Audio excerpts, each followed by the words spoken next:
Este chueco. Estás Sí, totalmente no me cabezón. sale. Ya Espérenme que chicos, no me estamos sale al el. aire.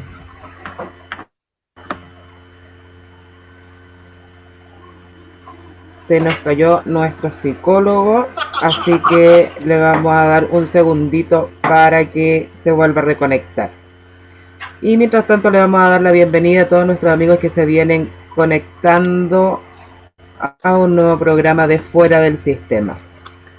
Hoy día vamos a estar con un tema que está en la palestra por el tema de la pandemia,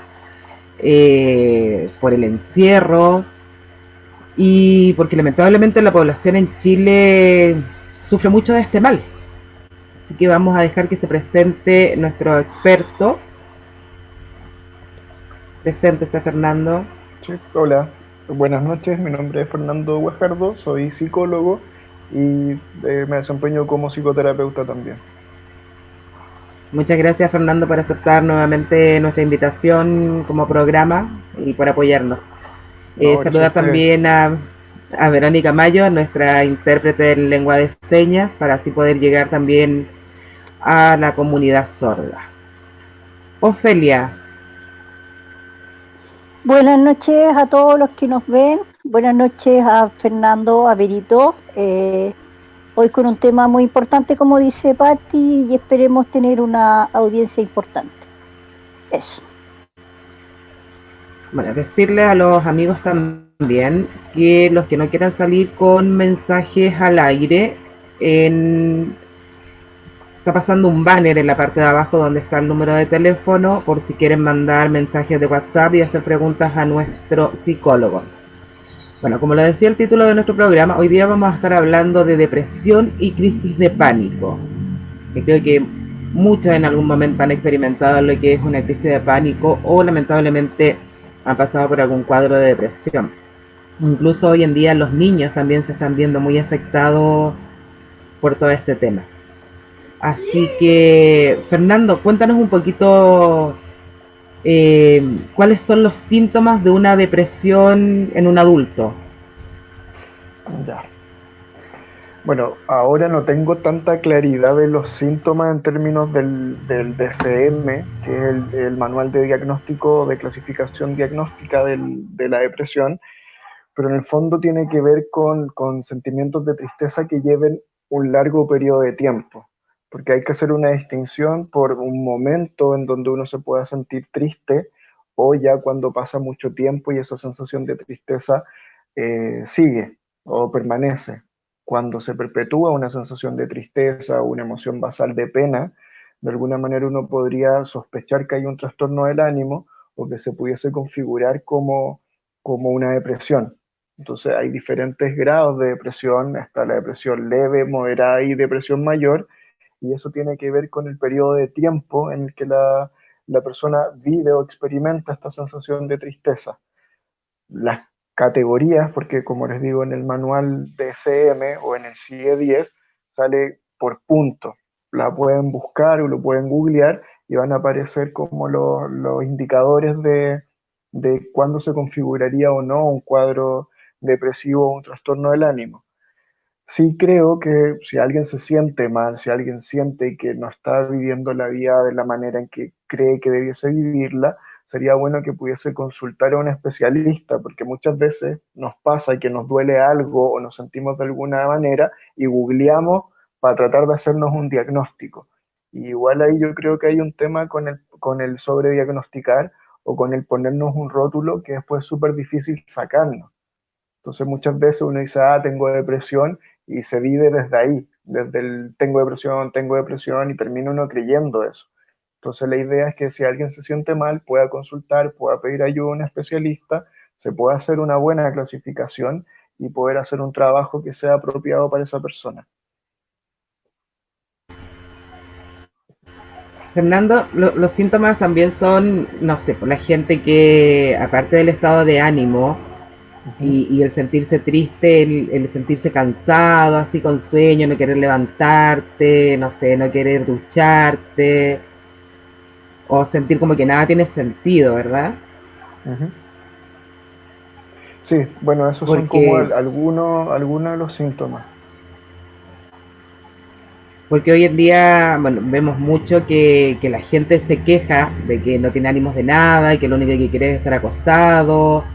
eh, y siento en el fondo también que es como lógico sentir que esto no va a pasar, porque igual se ha hecho súper largo el tema de la cuarentena. Sí, mira, yo en ese sentido creo que, y me salgo un poco de la clasificación diagnóstica, porque yo usualmente mi perspectiva, puede que esté equivocado, pero es mi perspectiva de trabajo, es más centrada en la persona. Entonces, más allá de hacer una clasificación, busco saber cómo está la persona en su particularidad. Eso es lo que a mí me interesa como terapeuta. Ahora, en términos de las emociones, yo creo que todas las emociones están ahí por algo. O sea, todos en algún momento sentimos tristeza, todos en algún momento tenemos miedo, todos en algún momento sentimos rabia, todos en algún momento sentimos alegría. El punto central para el tema de la depresión es lo prolongado que esto es. Por ejemplo, hay personas que pueden decir que han estado 2 años sintiéndose tristes, sintiendo que no tiene sentido vivir, sintiendo que no hay una motivación para levantarse, sintiendo dolores corporales, sintiendo que no puede dormir por las noches porque piensa constantemente en situaciones que le pueden estar atormentando. Entonces ahí yo creo que es prudente hablar de un trastorno del ánimo. Ahora, si lo llevamos al tema de la situación sanitaria que estamos viviendo, probablemente muchos de nosotros estamos bastante ansiosos, bastante estresados, sentimos que nuestra vida como venía normalmente dándose se quebró y al quebrarse eso nos angustia bastante, nos inquieta, nos hace quizás ver con mucha incertidumbre lo que pueda ocurrir, no saber cuándo se va a sanar, no saber cuándo se van a levantar las cuarentenas, no saber cuándo vamos a poder recuperar nuestros puestos de trabajo, no saber si algún familiar va a enfermar o no va a enfermar, no saber si alguien se enferma en nuestra familia va a tener los insumos médicos y la capacidad de respuesta del sistema para poder trabajar con nuestro familiar o con nuestro cercano.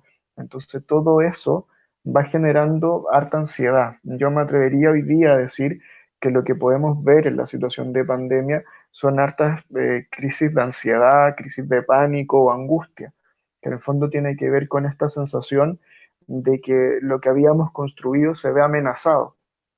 Entonces, ante esa amenaza y ante esa pérdida del control, porque no puedo hacer nada, no puedo hacer nada contra un virus que está en algún lugar que no puedo ver, que no tengo las herramientas, más que las que me dicen que sea desinfectarme las manos, salir con un tapaboca, con un cubreboca, desinfectarme al salir, desinfectarme al entrar, no puedo hacer más que eso.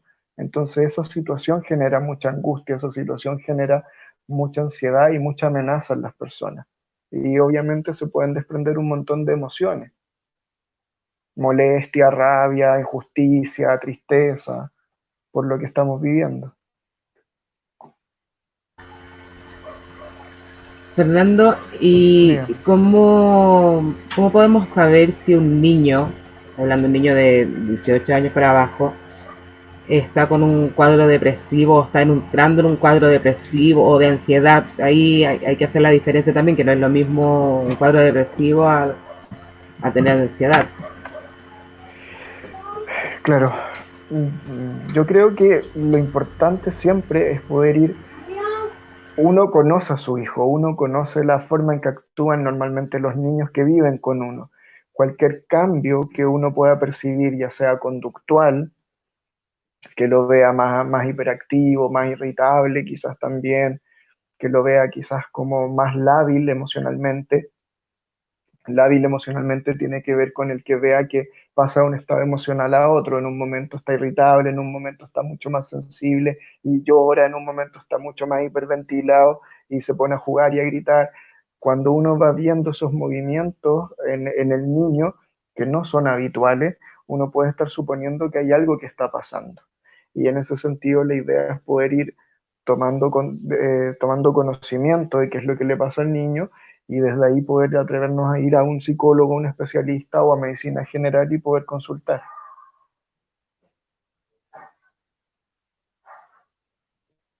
En el programa anterior, que tuvimos la directora de un SECOF de San Fernando, Uh -huh. bueno, nos decían que lamentablemente las horas con los psicólogos están como que hay muy pocas horas y los pocos que están atendiendo lo están haciendo por teléfono.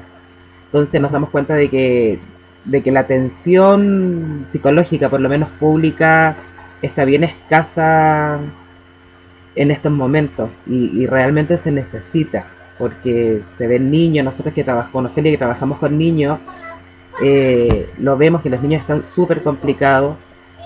Bueno, tú sabes que yo me muevo dentro del mundo del autismo y también vemos que nuestros niños están muy complicados con este tema, están todos haciendo muchas crisis y,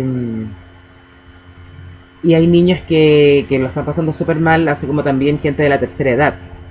Ujú. Pero bueno, quiero también que nos expliques un poco el tema de las crisis de pánico.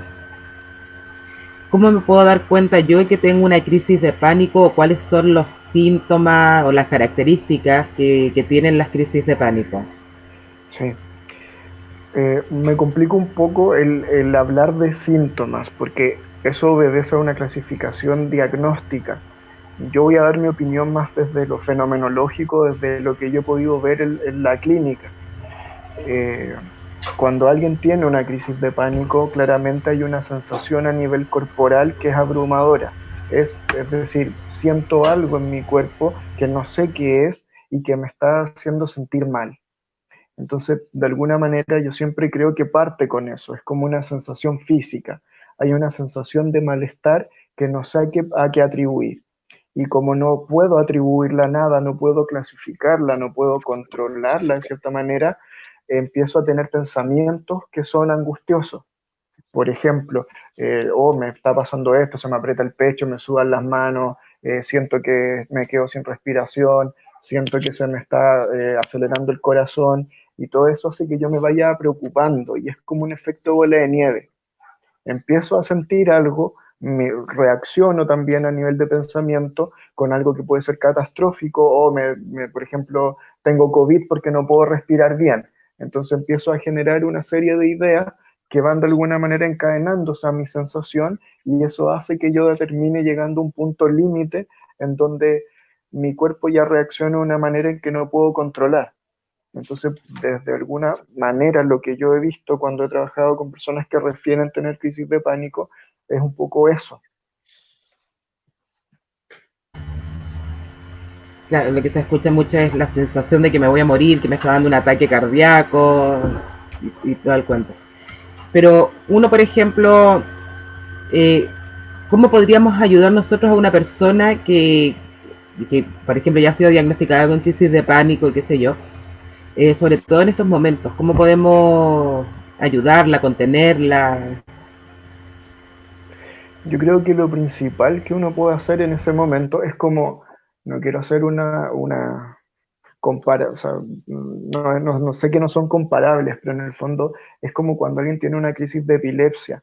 En el fondo yo no puedo hacer mucho más que ver que no se haga daño, que acompañar, contener, quizás poder dar un abrazo y estar desde esa lógica presente. Y claramente una vez cuando eso pase, poder ir trabajándolo, conversándolo, muchas veces aparecen pensamientos en ese momento, entonces la idea sería ir eh, como confrontando un poco esas creencias que son bien catastróficas de me va a pasar algo que es terrible, o esto me va a dar siempre, no lo puedo contener, no lo puedo parar de alguna manera. Me pasa cuando he trabajado con personas que tienen estas crisis de pánico, que viven en función de la crisis, como no quiero que me dé, no sé cuándo me va a dar, quién va a estar ahí para mí, si voy arriba de una micro, si estoy en mi trabajo, si estoy en el colegio, si estoy en la universidad. Hoy día no ocurre tanto eso porque estamos en cuarentena, pero muchas veces eso es lo que señalan. ¿Quién va a estar ahí para mí? ¿Quién me va a poder apoyar? ¿Quién me va a poder contener? Entonces empiezan a vivir en función de la crisis, evitar las crisis. No querer, muchas veces no quieren salir porque si les da una crisis, ¿qué va a hacer la gente alrededor? Si no me conoce, ¿cómo se va a meter? Me va a angustiar más. Entonces empiezan a tener como una sobrefocalización en la crisis y eso hace que la crisis suba mucho más también. Es como que se genera mayor ansiedad.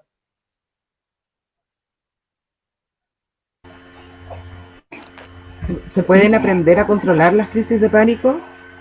Sí, se puede trabajar, se puede hacer un trabajo terapéutico que permita disminuir el efecto de la crisis. Entonces, la mayoría de las veces lo que se hace terapéuticamente es empezar con ejercicios de respiración. La mayoría de las veces las crisis parten con afectando nuestra respiración. Sentimos que nos empezamos a acelerar o que nos cuesta respirar. Entonces, la medida que las personas aprenden ejercicios de respiración, de tomar conciencia de su respiración, empiezan a tener un grado más de control. Cualquier cosa que sirva para generar control puede servir con las crisis de pánico. Las crisis de pánico, la ansiedad, el estrés son pérdidas del control. Hay algo que me está amenazando que yo no puedo controlar, que no está dentro de mis posibilidades controlar, y por eso me pongo ansioso. Un ejemplo básico sería, va a ser un ejemplo súper extremo, pero bueno, las personas que tenemos hijos, que viésemos a nuestro hijo que le está pasando algo y no podamos hacer nada. Eso nos va a poner ansiosos, nos va a angustiar, nos va a inquietar. Es un poco esa la lógica que funciona en las crisis. Hay una situación, por ejemplo, a nivel país que yo no puedo manejar y eso me pone ansioso. Y eso me inquieta. Y eso hace que empiece a presentar esta sintomatología, que quizás no pueda dormir bien, que me den trastornos digestivos. Muchas veces también a nivel laboral ocurre cuando hay personas que dicen, no, ya estoy quemada, estoy estresada, dicen que les duele el colon, que se le inflama el colon, que están con problemas estomacales, que no están durmiendo bien, que se sienten más cansados. Es una situación en donde hay algo que no puedo yo controlar, que no puedo yo prever y que tengo que estar sometido a eso. Entonces, es un poco eso el mecanismo que yo he visualizado que funciona en la crisis de ansiedad o crisis de pánico.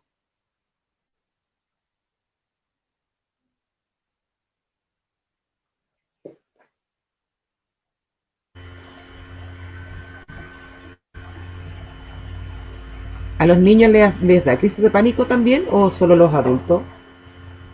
A todos nos pueden dar crisis de pánico, crisis de ansiedad. De hecho, creo que es más no tengo ni una investigación ni un estudio que afirme lo que voy a decir, pero creo que los niños al no tener una capacidad simbólica o al no tener una capacidad de racionalización o de abstracción, es mucho más frecuente quizás que los veamos como desbordados. Y me recuerdo en otras conversaciones que tuvimos anteriormente, esto de plantearle símbolos, de explicarle lo que le está pasando. Si yo noto que mi hijo está con rabia, acercarme a él, contenerlo, bajar a su altura, quizás darle un abrazo y decirle, hoy me doy cuenta que esto te dio mucha rabia. Y así lo voy ayudando a poner palabras a lo que siente. Entonces, claramente un niño puede atravesar una crisis de pánico, puede atravesar una crisis de angustia, y la idea sería ayudar a contenerlo, propiciar que se realice una contención afectiva y que de ahí de alguna manera empiece a disminuir esta amenaza.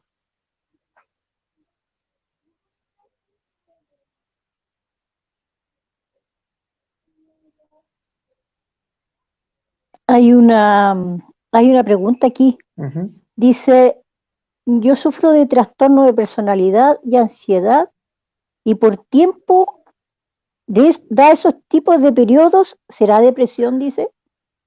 Eso es lo que le entiendo, no está muy clara la pregunta, pero más pareciera que dijera que por cierto periodo de tiempo siente eso y pregunta si será depresión. Ya. Es súper difícil hacer un diagnóstico con tan poco elemento. Lo que entendí o lo que creo que puede ser, a lo que va la pregunta, es que hay trastornos de ansiedad generalizada, que es cuando a la persona le da mucha ansiedad, por ejemplo, exponerse, enfrentar contextos sociales, hablar en público, eh, temor a ponerse rojo, como que eso podría estar asociado a un trastorno de ansiedad generalizada. Y pueden haber algunos específicos y otros inespecíficos. Por ejemplo, me pongo ansioso y no sé por qué, es inespecífico, no sabemos una causa. Pero hay otras personas que pueden decir yo me pongo ansioso cuando tengo que hablar en público. Ahí ya es una ansiedad que es más específica. Entonces, creo que por ahí va un poco, también mencionaste algo de trastorno de personalidad. los trastornos de personalidad pueden tener ansiedad. Por el fondo, mi impresión es que cualquier persona ante una situación de estrés puede sufrir ansiedad. La ansiedad, la angustia, no es, para mí, como yo lo veo, una patología. El presentarla por demasiado tiempo y que nos inhabilite podría ser patológico, porque no nos permite llevar una vida normal. Pero que, por ejemplo, personas sientan ansiedad, sientan angustia, sientan temor por periodos acotados de tiempo, podría ser una respuesta esperable del cuerpo, podría ser una respuesta esperable de la persona. Y si eso podría tener que ver con depresión, sí, o sea, como lo digo, una persona con depresión puede tener ansiedad. De hecho, cualquier persona con una clasificación diagnóstico no puede sentirse ansioso y puede presentar ansiedad. Cualquier persona puede sentirse estresado. Entonces, no sé si ahí respondo un poco la pregunta, no me quedó clara del todo. Es que está, como te digo, está bastante enredada la consulta que hizo la amiga, no queda muy clara. Así que nos vuelva a escribir, yo creo que entonces, le tiene que... Sí, claro, yo creo que le tiene que haber quedado claro lo que tú expusiste como respuesta a lo que contestó. Uh-huh. Oye, Fernando, una consulta que a mí siempre me ha llamado la atención. Sí. Una consulta, algo que a mí siempre me ha llamado la atención. ¿A qué se atribuye el hecho de que la gente, por ejemplo, pongámosle que sea yo? Yo, por ejemplo, ya estoy conversando contigo, con Pati, con Vero, no tengo ningún problema. Uh-huh. Podemos estar interactuando. Pero si me llegasen a pedir que yo me enfrente con otras personas en cámara o que grabe, qué sé yo, algún video, porque se da mucho, que cuando uno le pide un video a la gente, no, ahí sí que no. ¿A qué se debe? ¿Hay un trastorno? O sea, ¿hay un temor? ¿Eso es un temor o es angustia de enfrentarse al público? Y en este caso no lo van a ver, obviamente. No lo van a ver, o sea, no van a estar face to face. ¿Te das cuenta? Mira, yo lo trato de ver todo en términos de funcionalidad. Por ejemplo, si yo trabajo como orador y de repente me doy cuenta que en una vez que tuve que ir a hablar con un público me sentí ansioso y me bloqueé y me puse rojo y no pude continuar con lo que estaba haciendo, ya eso está siendo disfuncional. Entonces eso ya me genera un problema y tengo que ir a consultar. En cambio, otra persona, por ejemplo, que a lo mejor trabaja con un medio tecnológico y no tiene que estar en contacto directo con personas, puede que se sienta ansioso cuando tiene que hablar, pero como gran parte de las actividades que desarrolla no implican un interactuar, puede que sea menos disfuncional. También puede que no, habría que preguntarle. Entonces, para mí es todo caso a caso, como de alguna medida es siempre ir evaluando persona a persona qué es lo que le pasa a cada persona. ¿Ya? Y en términos de lo que dices tú, claro, yo creo que muchas veces cuando uno empieza a profundizar, siempre se atribuye a sentimientos de ser expuesto. Es como, me expongo ante un otro y ese otro puede hacer un juicio acerca de mí. Entonces puede decir que lo hice mal, puede decir que lo hice bien, puede decir que me equivoqué, puede decir que no es interesante lo que estoy diciendo. Entonces eso genera ansiedad, porque es como una ansiedad de anticipación y tiene que ver con una ansiedad de eficacia. Yo quiero ser eficaz, quiero relacionarme con el otro, pero no puedo y me freno porque hay algo como que me da vergüenza. Y eso de alguna manera yo me he dado cuenta que pasa harto. Cuando empiezo a profundizar en las causas que pueden haber de ansiedad o de angustia, tiene muchas veces que ver con eso, con la aceptación del otro. Entonces, claro, en el caso de voy a grabar un video, no hay un otro, pero sé que hay un otro que me va a ver. Entonces necesito hacerlo bien igual, porque van a hacerse una idea de mí. Por ejemplo, al yo estar hablando ahora, no sé cuántas personas hay, pero igual me genera una ansiedad porque no sé qué puedan estar pensando, qué puedan decir, si les parece bien, les parece mal, lo habré hecho bien. Entonces eso está generando ansiedad, angustia, y uno tiene que aprender a lidiar con eso. y también a lidiar con las relaciones y con la crítica también. Porque la crítica es algo que uno no puede controlar, no puede controlar la opinión de los otros. Entonces ahí vuelvo a atribuirle un poco al tema de la pérdida del control. Pero es buena la pregunta que hizo la Ofelia, porque Sí. a mí me pasa eso, por ejemplo, por eso me dio risa, porque yo no tengo ningún problema, de verdad, en hacer programas, no tengo problema en estar en seminario, en hablar delante del público, pero sin embargo me piden un video y me doy 800.000 vueltas antes de hacer el video, porque yo digo, de verdad me da vergüenza hacer un video que no me está viendo nadie y no me da vergüenza hablar delante de, no sé, 2.000 personas, pero no había puesto nunca a analizarlo.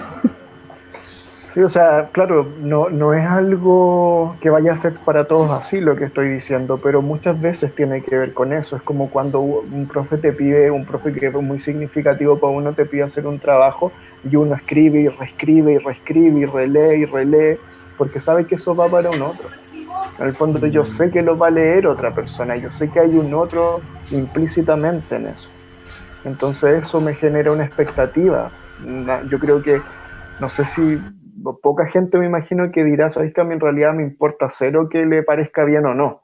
Yo creo que siempre uno va a tener las ganas y la intención de ser bien recepcionado, de que lo que uno plantea como una idea o de acerca de uno mismo no sea criticado ni sea atacado.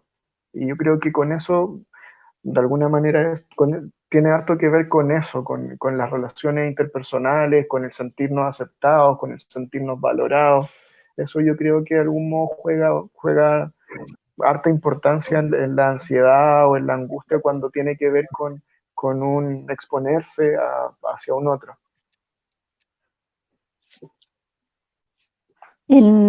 Cuando yo era una estudiante hace muchísimo tiempo atrás, por ejemplo, cuando lo típico, cuando te tocaba disertar, para mí era un suplicio enorme, porque pararme ahí al frente de todas mis compañeras me da, como dice me dio cosa, ya me dio cosa. Entonces me costó mucho, yo te diría, años poder superar ese miedo a enfrentarme a mis iguales en este caso. Entonces, de alguna manera fui superando ese temor y ya después, olvida, como dice la Pati ahora, no te aguanta nadie, una cosa así. Ya no siento, ponte tú, ese temor o ese miedo de hablar delante de la gente que muchas veces no conozco para nada, pero ya no, puede que se deba también a que estudié teatro, puede que sea eso, pero igual ya antes ya había superado, digamos, el temor a hablar delante de la gente, y gente que no conocía mayormente, pero se da mucho, mucho, mucho. Como dice la Pati, por eso me cuesta creer la Pati que tenga dificultades para hablar en público. Sí. O sea, yo creo que es algo que no, pero es verdad, la Ofelia... Sí, Pati. No, dile nomás, Fernando. Sí, porque en el fondo es algo que se va ejercitando. Yo creo que la vida no, en ese sentido es bastante sabia y nos pone en situaciones en donde tenemos que exponernos, no nos queda otra alternativa. Y de alguna manera tenemos la posibilidad de replegarnos y escondernos, y hay gente que lamentablemente llega a ser casi invisible para los otros y no mostrarse y no hablar en público y no levantar la mano cuando tiene una duda, y se van restando, y es lamentable porque no me cabe duda que también tienen mucho que entregarnos. Pero sí, por la medida que uno va haciéndolo una vez y bueno, este me dijo que lo hice mal, bien, hago un parámetro, no me fue tan mal, a la otra me vuelvo a arriesgar y doy ese salto y lo vuelvo a intentar hacer. Y como la vida le trae harto de eso, de tener que exponerse, de tener que hablar, de tener que enfrentar situaciones en donde hay disenso, en donde no todos están de acuerdo, uno va entrenándolo un poco y después empieza a integrarlo y dice, ok, no pasa nada, tampoco es tan terrible. Y si me equivoco una vez, bueno, me equivoqué una vez y a la próxima lo intentaré hacer mejor. No me voy a castigar por eso, no me voy a criticar por eso. Entonces ahí yo creo que Lo importante es saber que eso igual se puede trabajar. Sí, sí, sí. Y Fernando, volviendo con el tema de las depresiones, las crisis de pánico y todo este tema, eh, la bipolaridad está dentro de la depresión, es otro trastorno. ¿Quién trata ese tema? ¿El psicólogo, un terapeuta, el psiquiatra? Es que claro, la idea es que siempre se hagan trabajo interdisciplinario. Entonces, si hay alguien, yo ahí vuelvo a decir, lo puedo hacer más en mi práctica clínica, pero yo siempre le pregunto a la persona, ¿tú puedes seguir lidiando con esto? Y si la persona me dice que no, le propongo la idea de que pueda asistir a un psiquiatra que pueda químicamente, farmacológicamente estabilizarlo para poder hacer el proceso más tranquilo. Pero si la persona me dice, ¿sabes qué? Yo soy reacio a tomar medicamento y además creo que puedo lidiar con esto, da lo mismo si el cambio va a venir en un mes, en 2 meses, hagamos el proceso de manera paulatina y vamos viendo cómo nos va. Yo apelo y confío un poco en eso. Igual hay ciertos parámetros, tampoco si alguien yo veo que tiene una clara intención de suicidarse y me dice, no, déjame tranquilo si yo puedo lidiar, no, ahí hay que evaluar riesgo en el fondo y eso es como también la expertise del terapeuta que puede llevar el proceso, cuándo va a sugerir o cuándo va a indicar, sabes que necesitas una atención farmacológica y tengo que hablar con algún familiar tuyo para que esa responsabilidad no recaiga en mí, en el fondo no te puedo dejar ir sin que te vea otro especialista porque veo que estás muy mal. Pero la mayoría de las veces las personas son bien honestas en decir, ¿sabéis qué? No doy más, estoy cansado, no puedo más. Y ahí uno dice, ok, anda rápido entonces a tomar una atención psiquiátrica para que te puedan nivelar farmacológicamente. Entonces, creo que se puede trabajar y se puede trabajar interdisciplinariamente con varios profesionales, no solo con psiquiatra, psicólogo, terapeuta ocupacional, puede también aportar bastante. El estrés que se está viviendo en estos momentos, obviamente, o el estrés de la vida en sí, porque esto lo estamos viviendo ahora y no lo vamos a vivir siempre, o sea, la cosa en algún momento se tiene que acabar, pero el estrés de la vida misma me puede llevar a una depresión. Sí, sí, yo creo que está asociado, pues, o sea, obviamente, claro, hay situaciones, porque siempre uno cuando habla de una depresión es como que si hubiese un hecho puntual en tu vida, en tu historia, que fue tan traumático y tan complejo y fue una marca indeleble que hace que uno tenga una depresión y viva con pena. Pero claramente también hay rutinas que son nocivas, o sea, hay muchos trabajos que pueden hacer a las personas deprimirse, que pueden hacerlos sentir que no tiene un sentido su trabajo, que no vale la pena su trabajo, que están replicando una rutina en donde entran, marcan, hacen lo que tienen que hacer y salen y no están creciendo y no se están desarrollando. Hay muchas situaciones de estrés que pueden generar en una persona una depresión. Entonces, tiene que ver con eso también. Creo que tiene que ver con las rutinas que estamos llevando. Y de hecho, una forma de combatir el estrés es generar rutinas que sean sanas. Si, por ejemplo, yo tengo rutinas de cuidado personal en donde cada cierto tiempo hago ejercicio, trato de mantener una rutina de levantarme, me baño, me cuido. Se me cayó el teléfono, lo siento.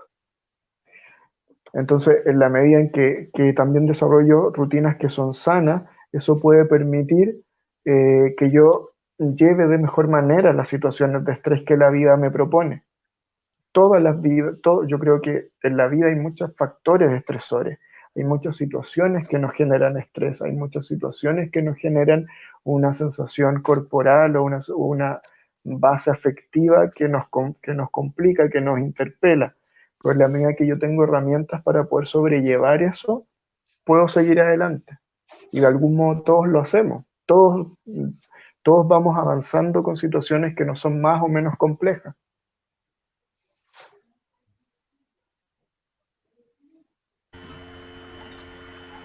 Uno se puede autotratar una depresión o las mismas crisis de pánico, o las crisis de ansiedad?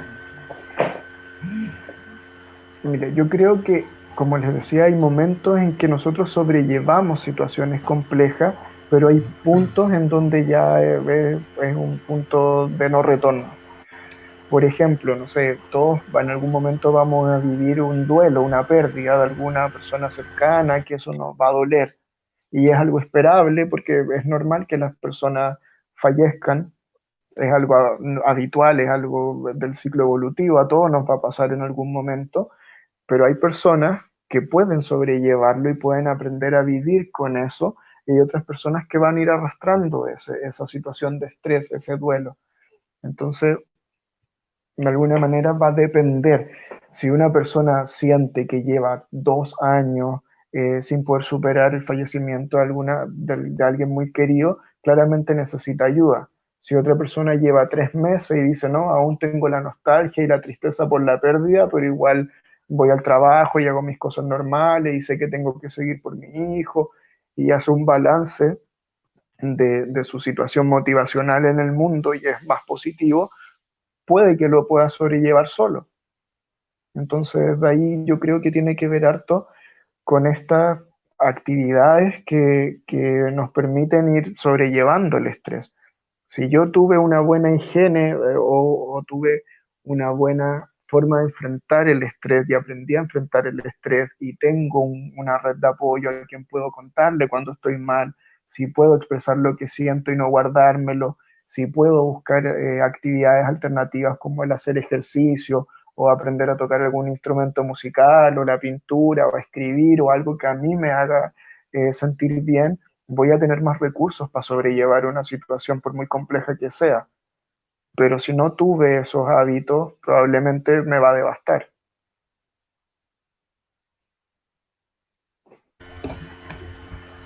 Y hablando de lo mismo que estamos viviendo hoy en día como sociedad, Ujú. el mismo hecho de no poder despedirse de tus seres queridos, cuando lamentablemente parten por todo este tema de la pandemia, eh, creo que el dolor se acrecenta, obviamente, por no poder despedirte de tu papá, de tu hermano, de un tío, qué sé yo. Pero también está la gente que se guarda la pena, la gente que no habla, que no llora. eh, Puede ser muchas veces por vergüenza que alguien lo vea o porque alguien lo vea débil. Pero ¿qué pasa con esa gente que se guarda todo, que todo se lo calla y que no es capaz de echar afuera, que tiene rabia, que tiene pena, que tiene ganas de irse contra el mundo por lo que está viviendo porque lo encuentra injusto? Ujú. ¿Cómo se puede Sí, ayudar también a mira, esa persona? en ese sentido o sea, si una persona llega a vivirse la vida desde ese modo de funcionamiento en donde no expresa lo que siente, tiene que ver, creo yo, puede que esté equivocado, con que no encontró espacio en donde expresar. Muchas personas, tal cual como tú lo dicen, tienen temor a mostrarse vulnerables porque quizás cuando mostraron algo los criticaron, los juzgaron, le dijeron, oye, pero que soy niñita, oye, pero que esto, oye, pero que esto otro, y eso hace que digan, ok, yo no puedo mostrarme débil. O otras personas dicen, ¿sabéis qué? Yo veo que en mi familia hay tantos problemas que yo no quiero ser un problema más. Entonces no voy a decir lo que me pasa porque no quiero dar un problema más a mi familia. Yo veo, por ejemplo, me ha tocado chicos que dicen, no sé, mi hermano mayor es un tiro al aire y está en situaciones súper complejas, y mi mamá se las sufre todas y anda detrás de él y lo anda buscando y trata de resolverle los problemas, entonces yo no puedo ser un problema, entonces yo no le voy a contar a mi mamá que me siento mal, no le puedo contar porque no quiero hacerle más daño. Entonces cada persona va a tener una motivación por la cual se guarda lo que siente. Y lamentablemente, como que después uno no es selectivo, es como que uno aprende a funcionar de una manera y después eso se genera como en un automático. Entonces, yo no voy a después decidir, ah, sabéis que a mi mamá no le puedo contar el problema, pero a mi pareja sí le puedo contar el problema. Probablemente yo diga, tampoco puedo hacerlo, y tampoco puedo decirle a un profesor, y tampoco puedo decirle a un amigo, y tampoco puedo decirle a nadie. Entonces va generando una sensación de aislamiento, estoy solo, no puedo, y no puedo contar, no puedo expresar, y después eso es lo que se trabaja en el proceso terapéutico. Y ahí es bastante complejo porque uno tiene que de alguna manera brindar ciertas condiciones que le permitan a la persona sentir que puede confiar en ti como persona y como psicólogo y que te puede contar algo malo, que te puede contar algo que le duele, que te puede contar algo que esté atravesando y que lo haga sentir mal.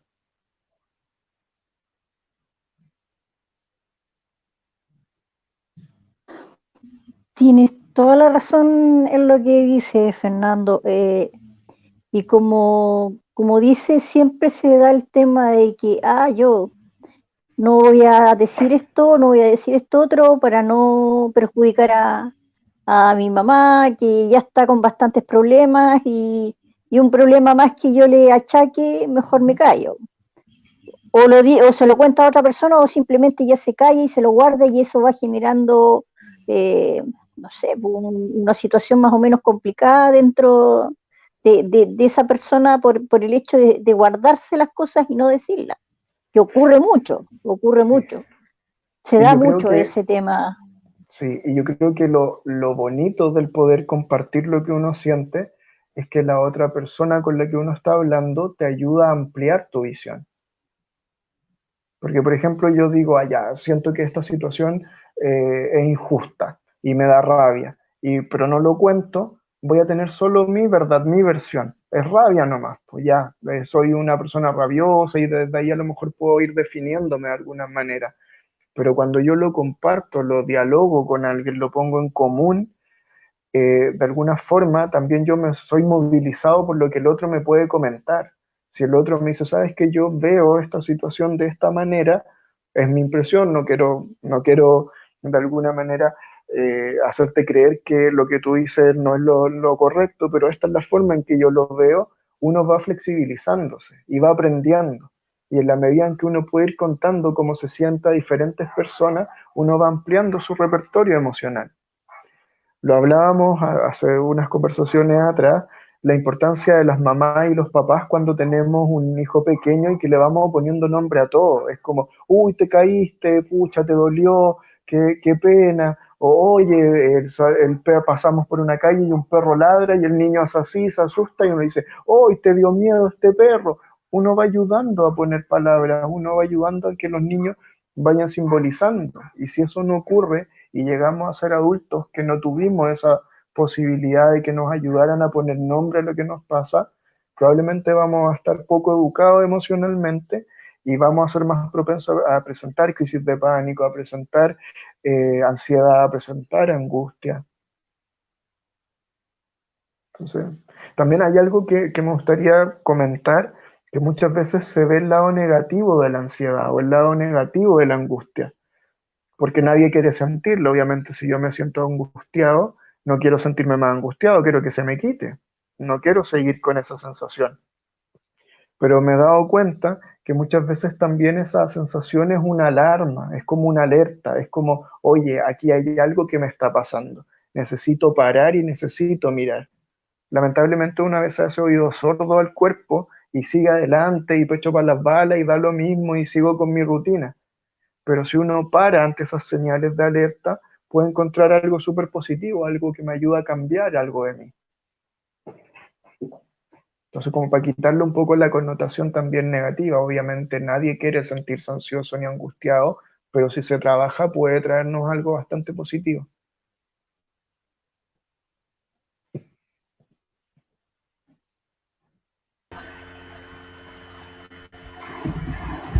Lo importante en todo momento yo creo que es tener la valentía también de pedir ayuda, Sí, de llegar a un psicólogo, a un terapeuta, o por último, si uno no se siente con la valentía suficiente o el coraje suficiente de poder llegar solo, no sé, contar con una amiga, alguien que te acompañe. Creo que es importante también sentir el apoyo de alguien, porque a veces es difícil llegar al psicólogo. Es difícil dar el paso y llegar y decir estoy mal, necesito ayuda. De que no todos somos como muy amigos de los psicólogos.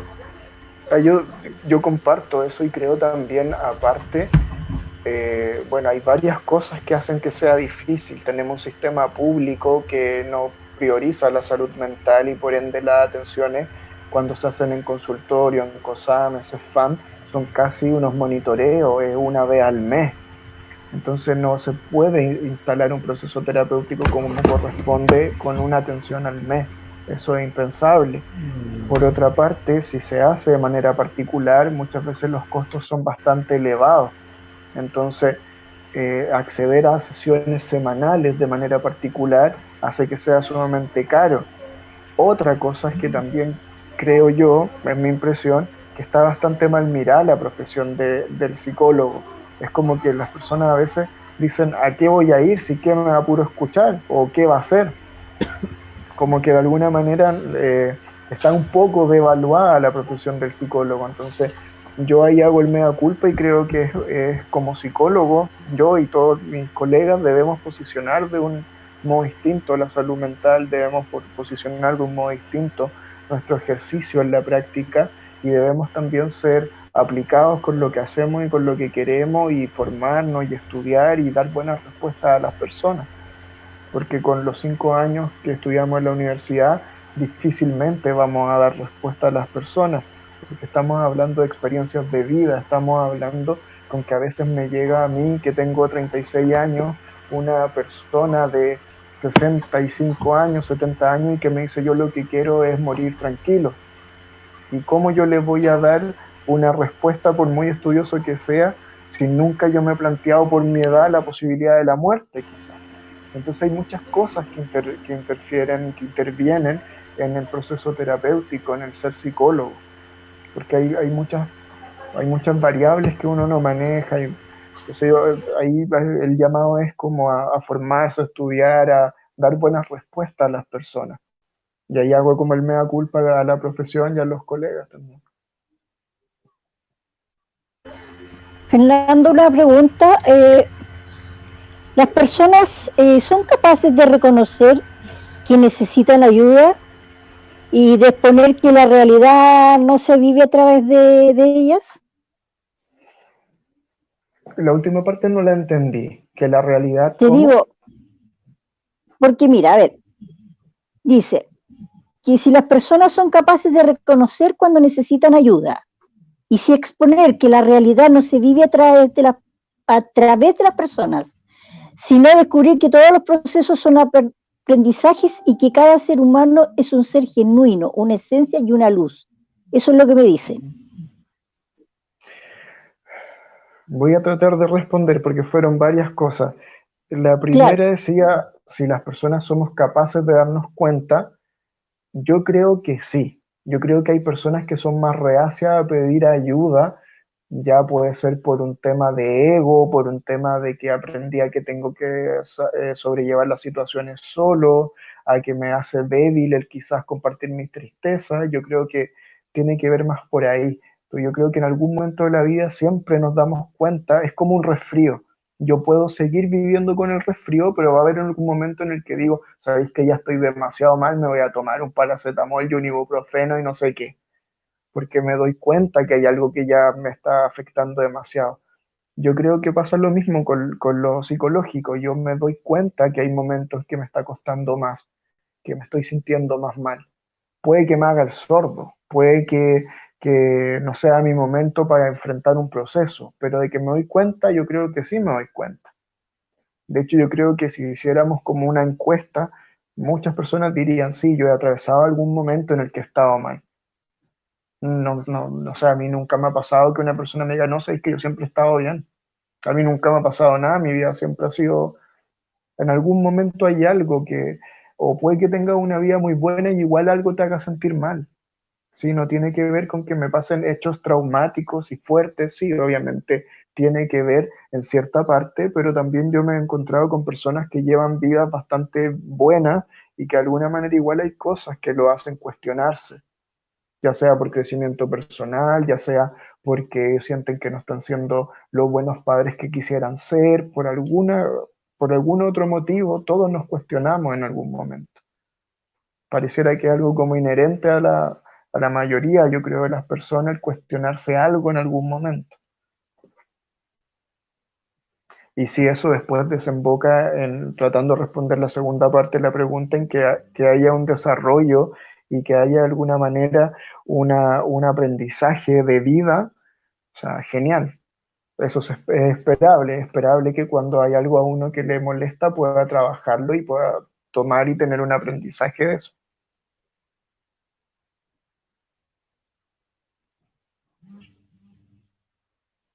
Creo que le quedó bastante claro a la persona que consultó. Esperemos que así sea. Dijimos que teníamos que sacarle el jugo a nuestro psicólogo hoy día. Con respecto al que decías tú hace un rato, Fernando, yo creo que uno siempre está con el tema de que, claro, aquí voy a ir al psicólogo, si solamente me va a escuchar, no me conoce, ¿qué le va a importar a él mis problemas? Me va a sacar plata, porque sabemos que es caro acá en Chile, el tema de poder tratarse psicológicamente es caro. Entonces, ¿qué le aconsejarías tú a la gente? A la gente que dice que ¿qué les va a importar a ustedes? Pues si en el fondo, como ustedes no nos conocen, ustedes no conocen el problema ni lo que esa persona ha sufrido. O sea, yo creo en lo personal, no puedo hablar por todos los psicólogos, me imagino que sí habrá algunos a los que no les interese nada y que lo vean de manera mercantil y que es un negocio. Yo puedo hablar por mí. Yo creo que siempre uno se conmueve con el relato que el otro te está dando, con la historia que el otro está contando.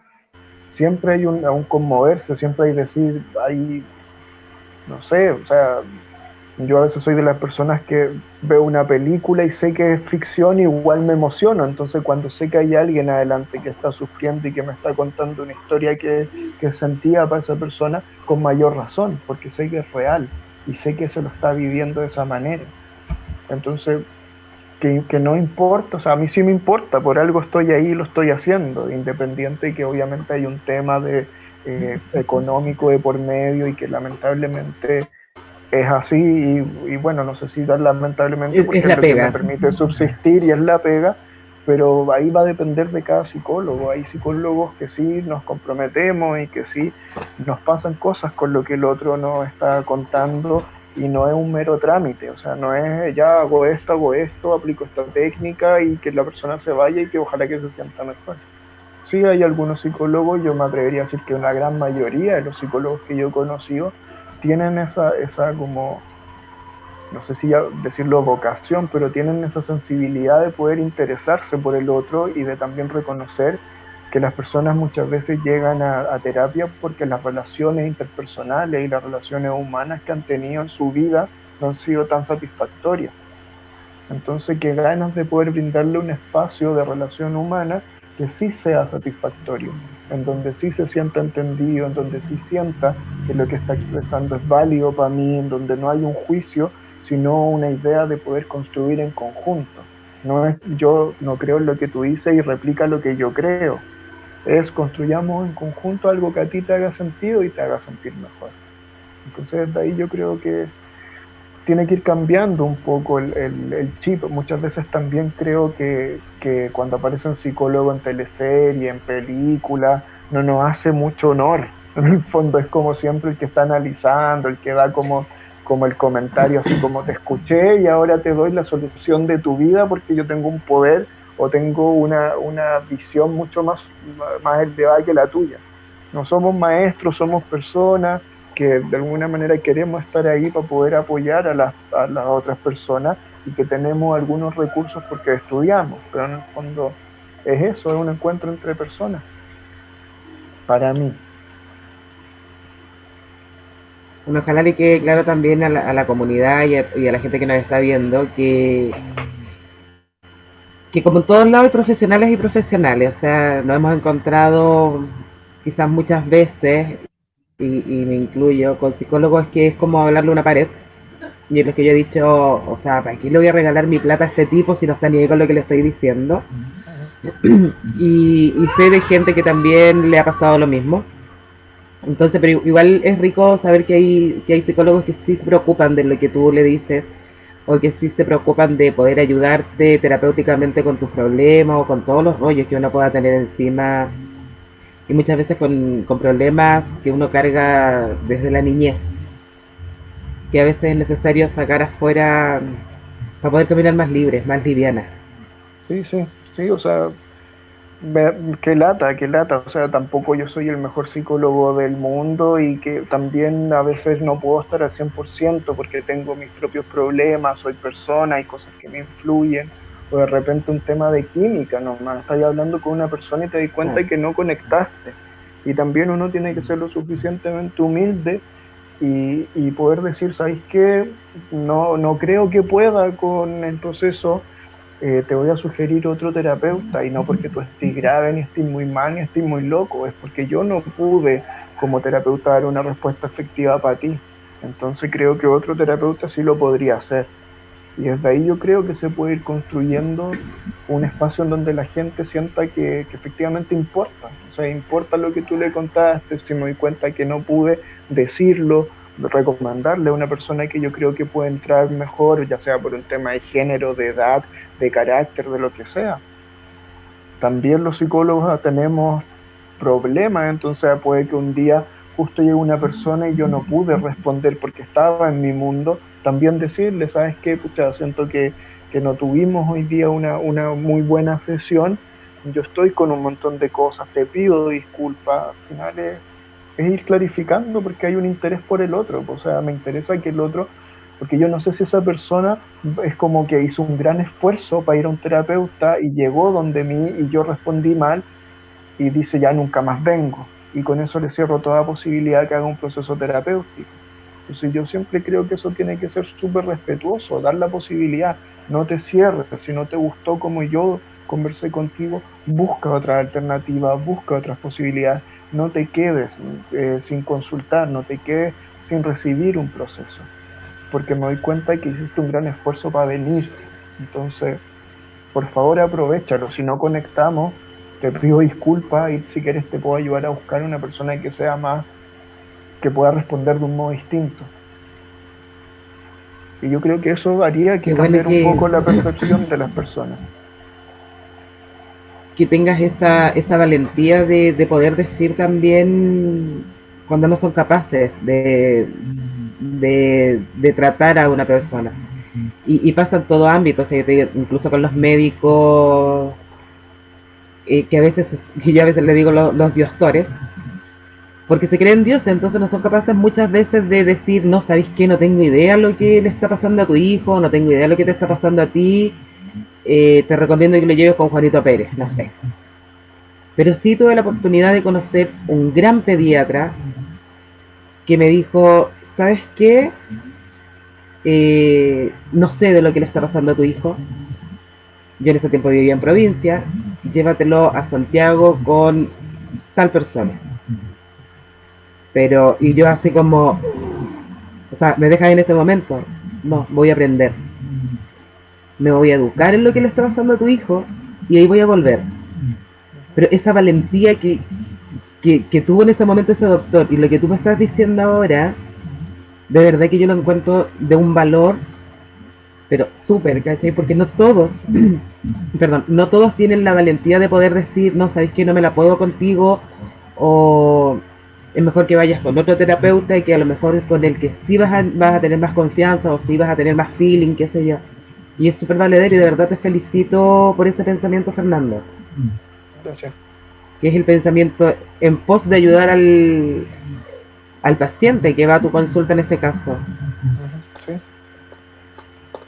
Yo creo que ese es un poco, Ofe, al menos para mí, el foco, el saber que lo que yo estoy haciendo va en un beneficio de un otro y no puedo perder eso de vista. No puedo decir, sabéis que me llama la atención, nunca he tenido este tipo como de personalidad o trastorno, como le queramos decir, y me voy a aventurar a improvisar.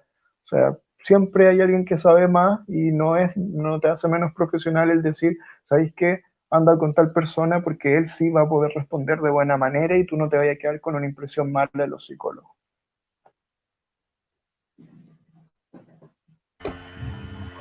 Hay que quedar con mejor impresión y para hablar de la humanidad también que tienen los profesionales a los que uno llega, que eso es importante. No José.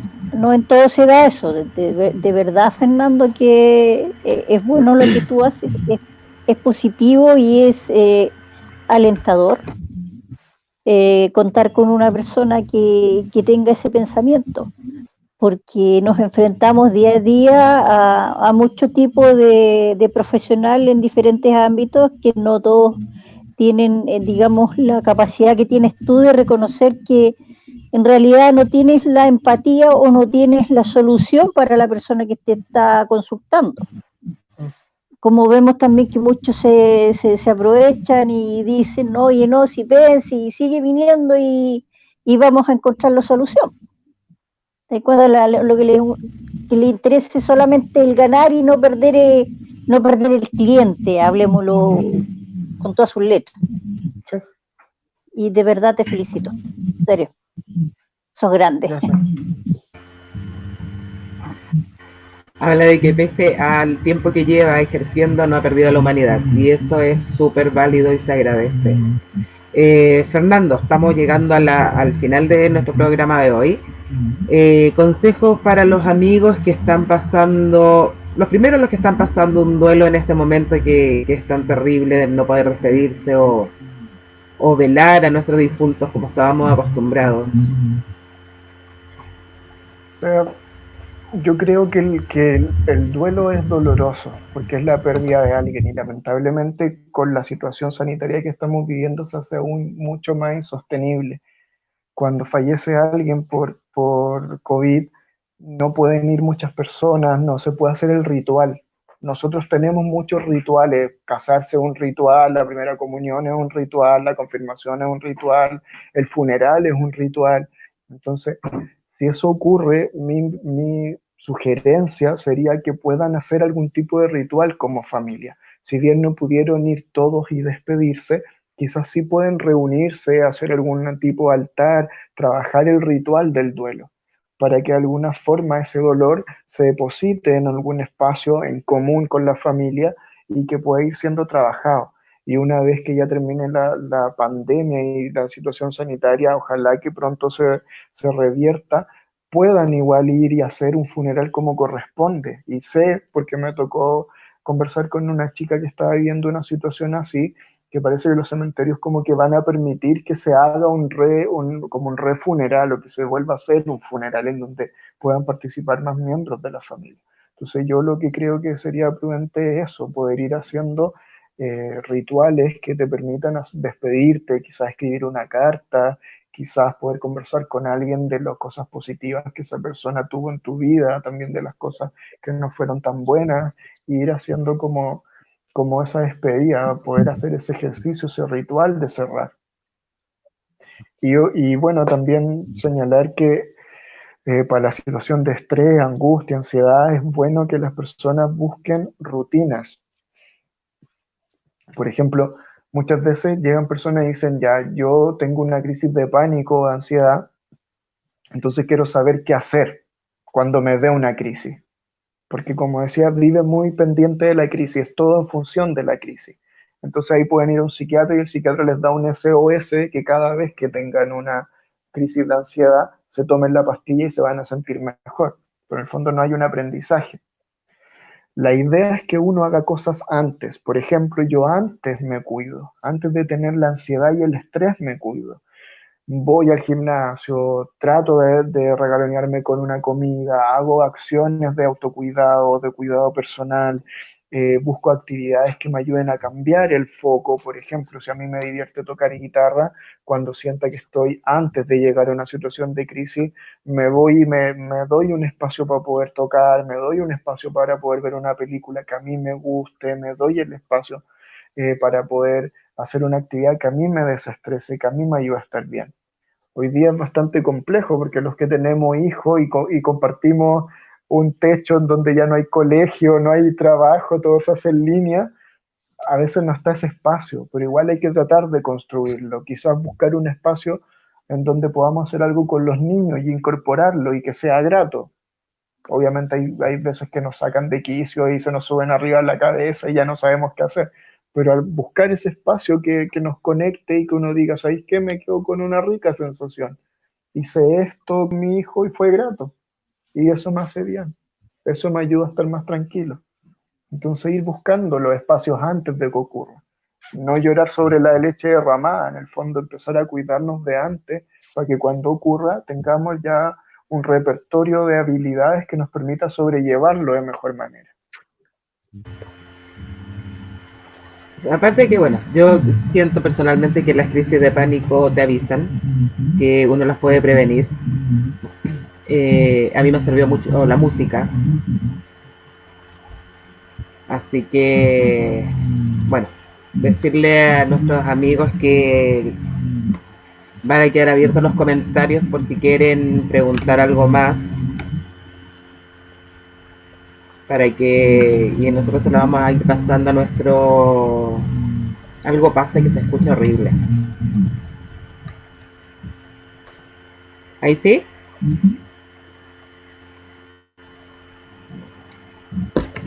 No sé, algo hay que como que ahora hay como una voz extra.